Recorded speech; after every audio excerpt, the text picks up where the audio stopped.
I think the decision has been taken to fire the finance minister and possibly the deputy finance minister and a few other people in cabinet. The next few days will be a battle within the ANC, within cabinet, over whether the president has the powers, has the right to fire people who are competent, who are seen largely and backed by society and civil society business as being competent. So I think that a decision has been made to fire. Whether it will be implemented, given the backlash against the president, is another matter altogether. So we may find ourselves in a situation where the finance minister is not fired because there's pushback.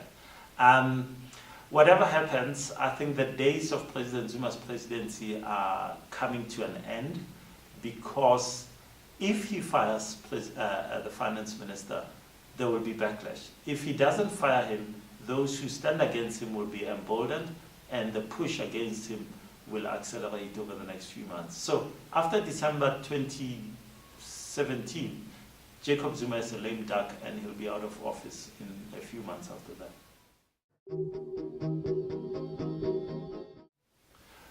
Brian Molefe could become the finance minister, could become the energy minister, could become public enterprises minister.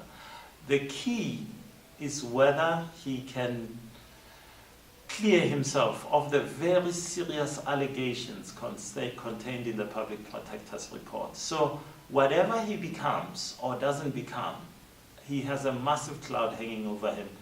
And him ascending to high office as a minister will not clear that cloud unless he does it. And at the moment, his reasons have been weak, have been sad, have been unbelievable. And so there will always be a cloud hanging over him.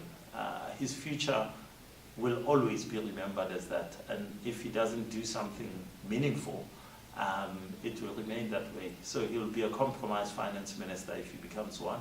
He'll be a compromised MP as he is right now.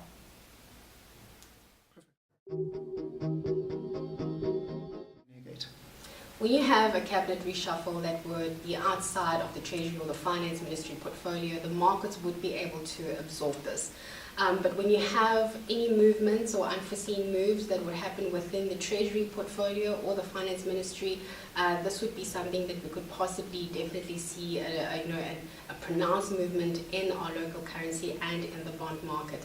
Again, what investors do want to see is predictability, and even though you may be getting a finance minister who may very well still be qualified, it's the fact that you may wake up one day with one finance minister and another day it could be somebody else. So again, it goes back to predictability, and ratings agencies, as they said, they need to see that political stability in place. So yes, you could certainly be looking at some pronounced movements in the market.